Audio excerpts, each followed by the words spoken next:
اعوذ باللہ من الشیطان الرجیم بسم اللہ الرحمن الرحیم۔ سر سید احمد خان کی جائے ولادت دہلی ہے۔ ابتدائی تعلیم و تربیت اپنی والدہ سے حاصل کی جو خاصی تعلیم یافتہ اور روشن خیال تھیں۔ تعلیم پانے کے بعد پہلے مغلیہ دربار سے وابستہ ہوئے، بعد ازاں انگریزی عملداری میں ملازمت اختیار کر لی اور اپنی خداداد صلاحیتوں کی بنا پر محکمہ انصاف میں ترقی کر کے صدور کے عہدے پر فائز ہوئے۔ سر سید احمد خان کی زندگی کا اہم مشن 1857 کی جنگ آزادی کے بعد اس وقت شروع ہوا جب کچھ زماں کو مسلمانوں کے روبے زوال ہونے کا شدت سے احساس ہوا۔ سر سید نے جنگ آزادی کی ناکامی اور مسلمانوں کے زوال کے اسباب پر غور کیا تو وہ اس نتیجے پر پہنچے کہ امت مسلمہ کے احیاء اور اس کی ترقی جدید تعلیمات کے اصول میں مضمر ہے، اور جب تک مسلمان قوم جدید علوم و فنون خصوصاً سائنسی علوم میں مہارت حاصل نہ کرے گی وہ ترقی نہیں کر سکتی۔ چنانچہ وہ اس مقصد کے حصول کے لیے پورے انہماک سے جادۂ عمل پر گامزن ہو گئے۔ اس ضمن میں انہوں نے دوسرے اقدامات کے لیے علی گڑھ میں انگریزی طرز کے ایک اسکول کی بنیاد رکھی جسے 1870 میں کالج کا درجہ دے دیا گیا اور جو تھوڑے ہی عرصے میں برعظیم کے مسلمانوں کے لیے علوم و فنون کے احیاء کا مرکز قرار پایا۔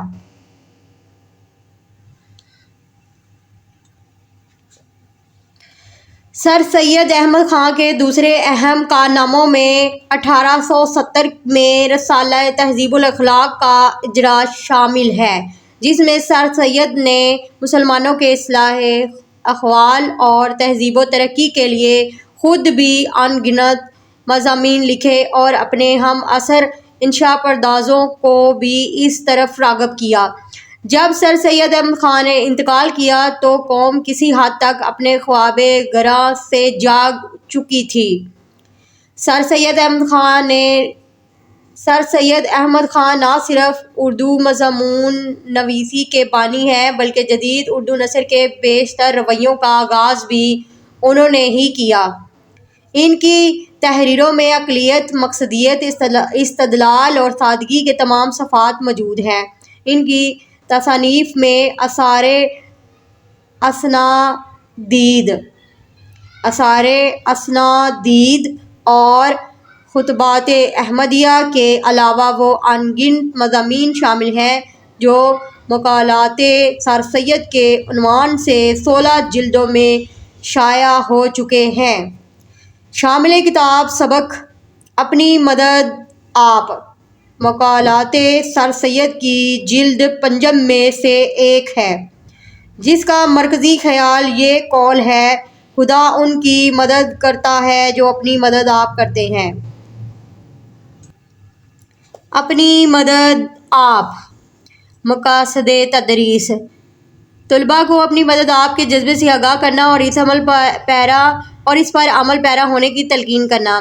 طلباء کو اس مقولے کے الفاظ خدا ان کی مدد کرتا ہے جو اپنی مدد کرتے ہیں سے آگاہ کرنا اور اس حوالے سے قرآنی تعلیمات کا حوالہ دینا اور مولانا ظفر علی خان کے اس شعر کی بنیاد پر سبق کی تفہیم کرنا: خدا نے آج تک اس قوم کی حالت نہیں بدلی نہ ہو جس کو خیال آپ اپنی حالت کے بدلنے کا۔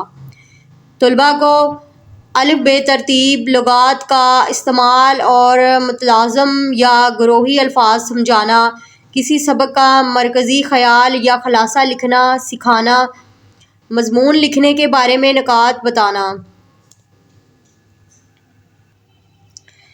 خدا ان کی مدد کرتا ہے جو اپنی مدد آپ کرتے ہیں، یہ ایک نہایت عمدہ اور آزمودہ مقولہ ہے۔ اس چھوٹے سے فقرے میں انسانوں کا اور قوموں کا اور نسلوں کا تجربہ جمع ہے۔ ایک شخص میں اپنی مدد کرنے کا جوش اس کی سچی ترقی کی بنیاد ہے، اور جب یہ جوش بہت سے شخصوں میں پایا جاوے تو وہ قومی ترقی اور قومی طاقت اور قومی مضبوطی کی جڑ ہے۔ جب کہ کسی شخص کے لیے یا کسی گروہ کے لیے کوئی دوسرا کچھ کرتا ہے تو اس شخص میں سے یا اس گروہ میں سے وہ جوش اپنی مدد آپ کرنے کا کم ہو جاتا ہے اور ضرورت اپنے آپ مدد کرنے کی اس کے دل سے مٹتی جاتی ہے، اور اسی کے ساتھ غیرت جو ایک نہایت عمدہ قوت انسان میں ہے، اسی کے ساتھ عزت جو اصلی چمک دمک انسان کی ہے، از خود جاتی رہتی ہے۔ اور جب کہ ایک قوم کا یہ حال ہو تو وہ ساری قوم دوسری قوموں کی آنکھ میں ذلیل اور بے غیرت اور بے عزت ہو جاتی ہے۔ آدمی جس قدر کے دوسرے پر بھروسے کرتے جاتے ہیں، خواہ اپنی بھلائی اور اپنی ترقی کا بھروسہ گورنمنٹ ہی پر کیوں نہ کریں، وہ اسی قدر بے مدد اور بے عزت ہوتے جاتے ہیں۔ یہ ایک نیچر کا قاعدہ ہے کہ جیسا مجموعہ قوم کی چال چلن کا ہوتا ہے، یقینی اسی کے موافق اس کے قانون اور اسی کے مناسب حال گورنمنٹ ہوتی ہے۔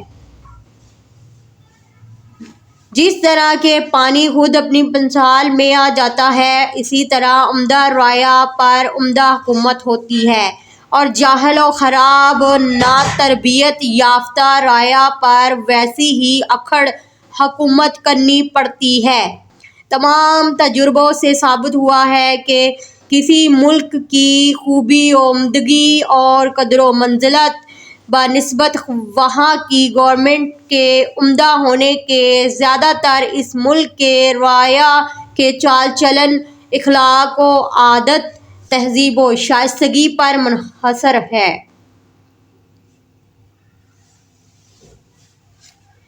کیونکہ قوم شخصی حالتوں کا مجموعہ ہے، اور ایک قوم کی تہذیب در حقیقت ان مرد عورت بچوں کی شخصی ترقی ہے، اور ایک قوم کی تہذیب در حقیقت ان مرد و عورت بچوں کی شخصی ترقی ہے جن سے وہ قوم بنی ہے۔ قومی ترقی مجموعہ ہے شخصی محنت، شخصی عزت، شخصی ایمانداری، شخصی ہمدردی کا۔ اسی طرح قومی تنزل مجموعہ ہے شخصی سستی، شخصی بے عزتی، شخصی بے ایمانی، شخصی خود غرضی کا اور شخصی برائیوں کا، ناتہذیبی و بد چلنی جو اخلاقی و تمدنی یا باہمی معاشرت کی بدیوں میں شمار ہوتی ہے، در حقیقت وہ خود اسی شخص کی آوارہ زندگی کا نتیجہ ہے۔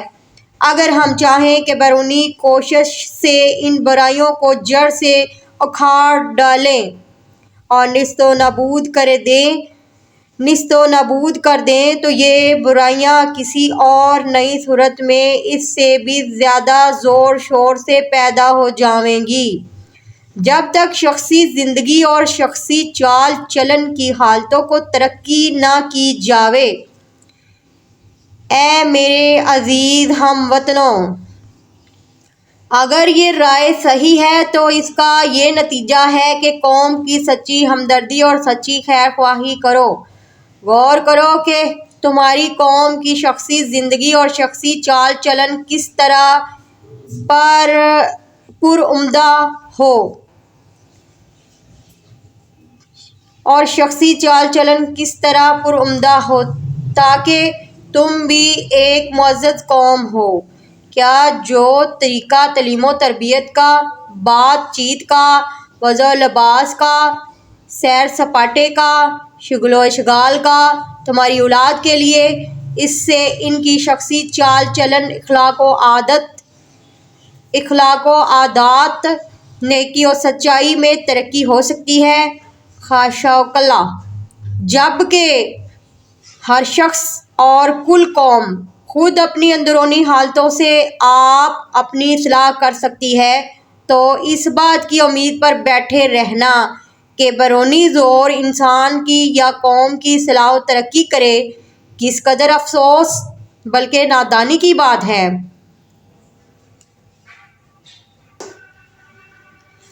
وہ شخص در حقیقت غلام نہیں ہے جس کو ایک خدا نہ ترس نے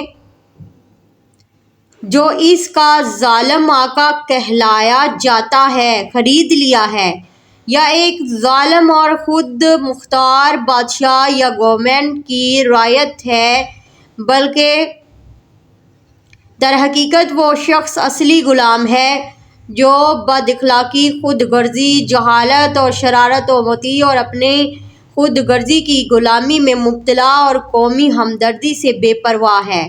وہ قومیں جو اس طرح دل میں غلام ہیں، وہ بیرونی زوروں سے یعنی عمدہ گورنمنٹ یا عمدہ قومی انتظام سے آزاد نہیں ہو سکتیں جب تک کہ غلامی کی یہ دلی حالت دور نہ ہو۔ اصل یہ ہے کہ جب تک انسانوں میں یہ خیال ہے کہ ہماری اصلاح و ترقی گورنمنٹ پر یا قوم کے عمدہ انتظام پر منحصر ہے، اس وقت تک کوئی مستقل اور برتاؤ میں آنے کے قابل نتیجہ اصلاح و ترقی کا قوم میں پیدا نہیں ہو سکتا۔ گو کیسی ہی عمدہ تبدیلیاں گورنمنٹ یا انتظام میں کی جائیں، وہ تبدیلیاں فانوس خیال سے کچھ زیادہ رتبہ نہیں رکھتیں، جس میں طرح طرح کی تصویریں پھرتی ہوئی دکھائی دیتی ہیں، مگر جب دیکھو تو کچھ بھی نہیں۔ انسان کی قومی ترقی کی نسبت ہم لوگوں کے یہ خیال ہے کہ کوئی خضر ملے، گورنمنٹ فیاض ہو اور ہمارے سب کام کر دے۔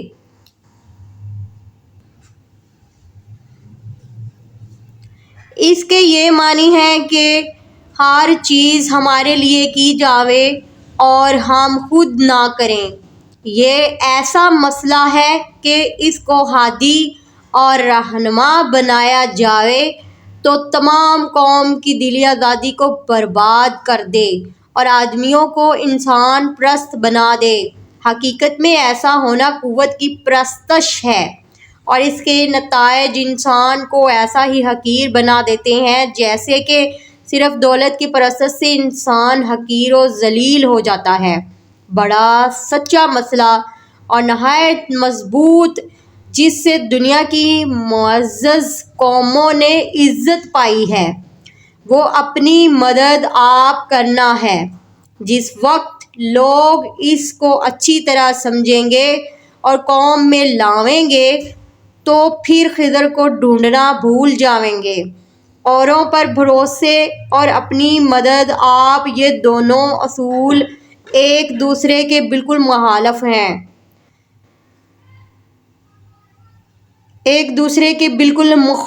ہیں۔ پچھلا انسان کی بدیوں کو برباد کرتا ہے اور پہلا خود انسان کو۔ انسان کی اگلی پشتوں کے حالات پر خیال کرنے سے معلوم ہوتا ہے کہ انسان کی موجودہ حالت انسانوں کے نسل در نسل کے کاموں سے حاصل ہوئی ہے۔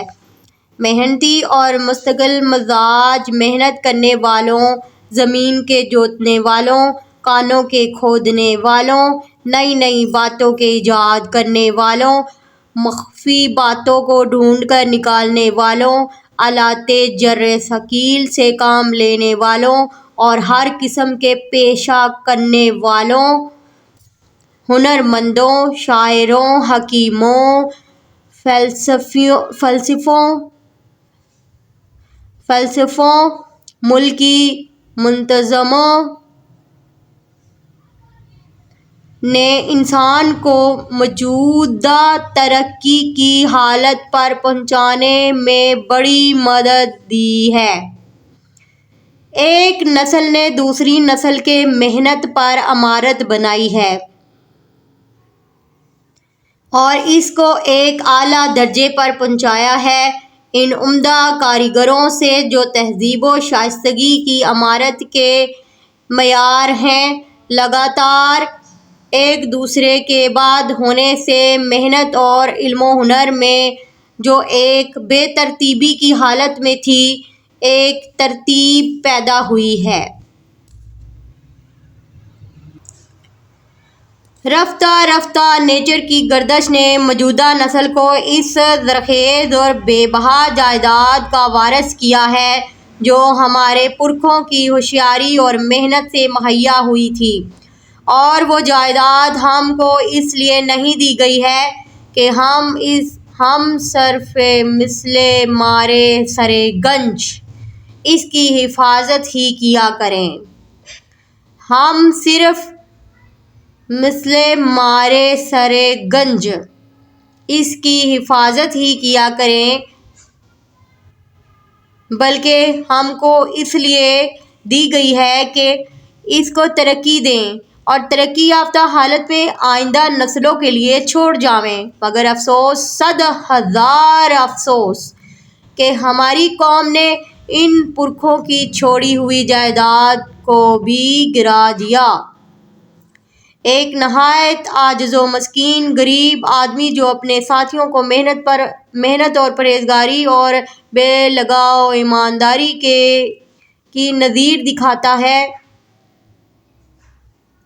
اس شخص کا اس کے زمانے میں اور آئندہ زمانے میں اس کے ملک، اس کی قوم کی بھلائی پر بہت بڑا اثر پیدا ہوتا ہے، کیونکہ اس کی زندگی کا طریقہ اور چال چلن گو معلوم نہیں ہوتا، مگر اور شخصوں کی زندگی میں خفیہ خفیہ پھیل جاتا ہے اور آئندہ کی نسل کے لیے ایک عمدہ نظیر بن جاتا ہے۔ ہر روز کے تجربے سے یہ بات معلوم ہوتی ہے کہ شخصی چال چلن ہی میں یہ قوت ہے کہ دوسرے کی زندگی اور برتاؤ اور چال چلن پر نہایت قوی اثر پیدا کرتا ہے، اور حقیقت میں یہی ایک نہایت عمدہ عملی تعلیم ہے۔ یہ پچھلا علم وہ علم ہے جو انسان کو انسان بناتا ہے۔ اسی پچھلے علم سے عمل، چال چلن، تعلیم نفس کشی، شخصی خوبی، قومی مضبوطی، قومی عزت حاصل ہوتی ہے۔ یہی پچھلا علم وہ علم ہے کہ جو انسان کو اپنے فرائض ادا کرنے اور دوسروں کے حقوق محفوظ رکھنے اور زندگی کے کاروبار کرنے اور اپنی عاقبت کے سنوارنے کے لائق بنا دیتا ہے۔ اس تعلیم کو آدمی صرف کتابوں سے نہیں سیکھ سکتا، اور نہ یہ تعلیم کسی درجے کی علمی تحصیل سے ہوتی ہے، اور مشاہدہ آدمی کی زندگی کو درست اور اس کے علم کو بعمل یعنی اس کے برتاؤ میں کر دیتا ہے۔ علم کے بنسبت عمل اور سوانح عمری کی بنسبت عمدہ چال چلن آدمی کو زیادہ تر معزز اور قابل ادب بناتا ہے۔ سبق اپنی مدد آپ کے متن کے حوالے سے درست جواب پر ٹک کا نشان لگائیں۔ خدا ان کی مدد کرتا ہے جو اپنی مدد کرتے ہیں۔ یہ ایک نہایت آزمودہ مقولہ ہے۔ ایک شخص میں اپنی مدد آپ کرنے کا جوش ہے اس کی ترقی کی بنیاد۔ جیسا مجموعہ قوم کی چال چلن کا ہوتا ہے، یقینی اس کے قانون اور مناسب حال گورنمنٹ ہوتی ہے۔ یہ ایک قاعدہ ہے نیچر کا۔ انسان کی قومی ترقی کی نسبت ہم لوگوں کا خیال ہے کہ ملے کوئی خضر، اوروں پر بھروسہ اور اپنی مدد آپ، یہ دونوں اصول ایک دوسرے کے ہیں بالکل مخالف۔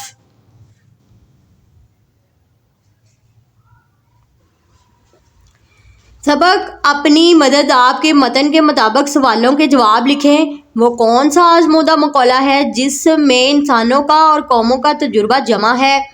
سر سید احمد خان کے خیال میں کون سی قوم ذلیل و بے عزت ہو جاتی ہے؟ نیچر کا قاعدہ کیا ہے؟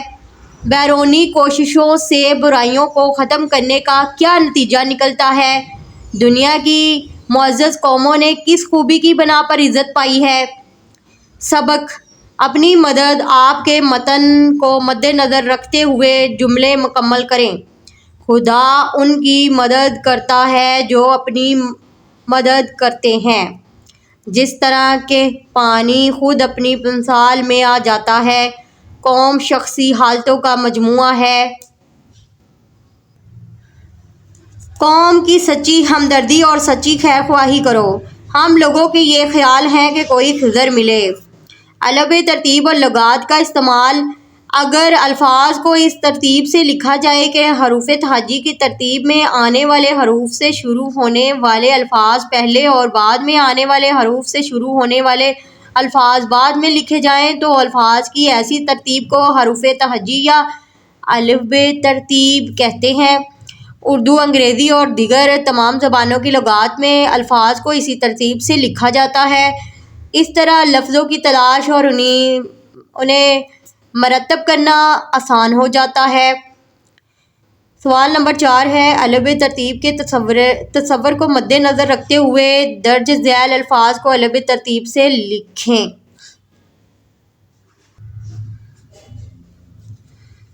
تجربہ، نیچر، تہذیب، پرکھوں، فیاض، پرستش، آزمودہ، پنسال، خیرخواہی، خضر، ممار، آئندہ۔ متلازم یا گروہی الفاظ۔ کچھ الفاظ اپنی نوعیت کے لحاظ سے منفرد ہو جاتے ہیں اور جب ہم ان الفاظ کو اپنی زبان پر لاتے ہیں تو ان سے متعلق یا منسلک بہت سے دیگر الفاظ ذہن میں آ جاتے ہیں۔ ایسے الفاظ کو متلازم یا گروہی الفاظ کہتے ہیں۔ مثلاً چڑیا گھر کا لفظ ذہن میں آتے ہی بہت سارے جانور ہمارے تصور میں آ جاتے ہیں۔ اسی طرح کسی درخت کا خیال آتے ہی اس کی شاخیں، پتے، پھول، تنا اور جڑ وغیرہ کا خیال ذہن میں آ جاتا ہے۔ سوال نمبر 5، ذیل میں کچھ ایسے ہی متلازم یا گروہی الفاظ دیے جا رہے ہیں۔ آپ ان سے متعلق یعنی ان کی رعایت سے کم از کم 4 الفاظ سوچ کر لکھیں۔ چمن، پھول، درخت، پرندے، گھاس۔ گھر، کچن، الماری، صحن، سونے کا کمرہ۔ مدرسہ، طالب علم، استاد، کتابیں، کرسیاں۔ دفتر، میز، کرسی، رجسٹر، کمپیوٹر۔ سمندر، لہریں، بحری جہاز، مچھلیاں، مگرمچھ۔ ویگن، سیٹیں، شیشے، پہیے، ڈرائیور۔ مضمون لکھنا۔ مضمون نثر کی ایک ایسی قسم ہے جس میں کسی بھی موضوع پر اظہار خیال کیا جا سکتا ہے۔ مضمون میں یہ دیکھا جاتا ہے کہ جس موضوع پر آپ لکھ رہے ہیں اس کے بارے میں آپ کتنی معلومات رکھتے ہیں اور اپنے خیالات کا اظہار کس طرح کرتے ہیں۔ یاد رکھیے، ہر مضمون ہمیشہ 3 حصوں پر مشتمل ہوتا ہے: ابتدائیہ، نفس مضمون، اختتامیہ۔ ابتدائیہ، موضوع کے انتخاب کے بعد مضمون کی ابتدا میں موضوع کا تعارف لکھا جاتا ہے۔ ابتدائیہ نہایت جامع اور مختصر ہونا چاہیے اور ایسے دلنشین انداز میں لکھنا چاہیے کہ اس کے پڑھنے کے بعد قاری نہ صرف نفس مضمون سے ایک حد تک آگاہ ہو جائے بلکہ وہ اپنے آپ کو آئندہ مضمون پڑھنے کے لیے بھی آمادہ پائے۔ نفس مضمون، یہ حصہ مضمون کی مرکزی حیثیت کا حامل ہوتا ہے۔ مضمون نگاری کو چاہیے کہ وہ اپنے خیالات کو ایک خاص ترتیب کے مطابق پیراگرافوں میں تقسیم کر کے لکھے۔ مشکل الفاظ کے بجائے سادہ، عام فہم اور بول چال کی زبان لکھے۔ البتہ جہاں ضروری ہو وہاں تشبیہات، اشعار، ضرب المثال، مشاہیر کے قول و اقوال، احادیث اور قرآنی آیات سے بھی کام لیں، مگر ایک بات کو بار بار نہ دہرائے: زبان کی اغلاط سے بچے، کیونکہ زبان کی اغلاط سے مضمون کا حسن غارت ہو جاتا ہے۔ اختتامیہ، مضمون کے خاتمے پر موضوع کی تمام تفصیلات کو سمیٹ کر چند سطروں میں بیان کرنا چاہیے۔ مضمون کا خاتمہ ایسا مؤثر اور دلپذیر ہونا چاہیے کہ موضوع کے تمام ضروری نکات قاری کی نظروں کے سامنے آ جائیں۔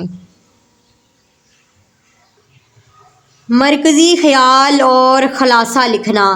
کسی سبق کا مرکزی خیال بالعموم 3 سے 4 سطروں پر مشتمل ہوتا ہے، جو سبق کے مرکزی یا بنیادی تصورات کا آئینہ دار ہوتا ہے، جبکہ سبق کے خلاصے کا مطلب سبق کو مختصر طور پر اپنے الفاظ میں ایسے بیان کرنا یا لکھنا ہوتا ہے کہ سبق کی کوئی اہم بات بھی نہ چھوٹے اور خلاصہ کی طوالت بھی کم و بیش مکمل سبق کے 1/3 تک محدود رہے۔ یاد رہے کہ خلاصہ تشریح کی ضد ہے، اس لیے سبق کے متن میں اگر کوئی شعر، اقتباس یا دیگر وضاحت وغیرہ ہو تو اسے خلاصے کا حصہ نہیں بنایا جاتا۔ سوال نمبر 6، مرکزی خیال یا خلاصہ لکھنے کے اصولوں کی روشنی میں سبق اپنی مدد آپ کا خلاصہ لکھیں۔ سوال نمبر 7، درج ذیل اقتباس کی تشریح لکھیں۔ تشریح سے پہلے مصنف کا نام اور سبق کا عنوان بھی دیں۔ الف، قومی ترقی مجموعہ ہے شخصی محنت حالتوں کو ترقی نہ کی جائے۔ ب، بڑا سچا مسئلہ اور نہایت مضبوط۔ پہلا، خود انسان کو سرگرمیاں۔ کلاس کا ایک طالب علم اسکول، لائبریری یا کہیں اور سے مقالات سر سید کی جلد پنجم حاصل کرے اور اس میں سے ایک اور مضمون آزادی رائے پڑھ کر اپنے ساتھیوں کو سنائے۔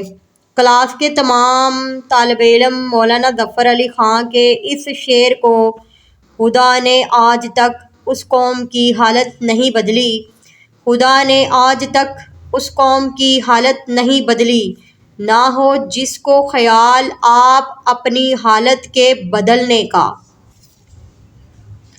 چارٹ کی صورت میں لکھیں، جس کا چارٹ اول آئے اسے جماعت کے کمرے میں آویزاں کیا جائے۔ جتنے سخن ہیں سب میں یہی ہے سخن درست، اللہ آبرو سے رکھے اور تن درست۔ نذیر اکبر آبادی کے اس شعر کے مفہوم کے مد نظر صحت و صفائی یا تن درستی ہزار نعمت ہے کے موضوع پر ایک مضمون لکھیں اور اس مضمون کو جماعت میں سنائیں۔ اشارات تدریس۔ اساتذہ طلباء کو مقولہ خدا ان کی مدد کرتا ہے جو آپ اپنی مدد کرتے ہیں کی وضاحت کریں اور طلباء کو اس ضمن میں قرآنی تعلیمات سے بھی آگاہ کریں۔ اساتذہ طلباء سے اپنی مدد آپ کے اصول کے پیش نظر علامہ اقبال رحمۃ اللہ علیہ کے اس شعر کی تشریح کروائیں۔ افراد کے ہاتھوں میں ہے اقوام کی تقدیر، ہر فرد ہے ملت کے مقدر کا ستارہ۔ اساتذہ پاکستان کی معاشی پسماندگی کے اسباب میں سے چند اسباب طالب علموں کی گوش گزار کریں۔ اساتذہ پاکستان کی معاشی پسماندگی کے اسباب میں سے چند اسباب طالب علموں کے گوش گزار کریں۔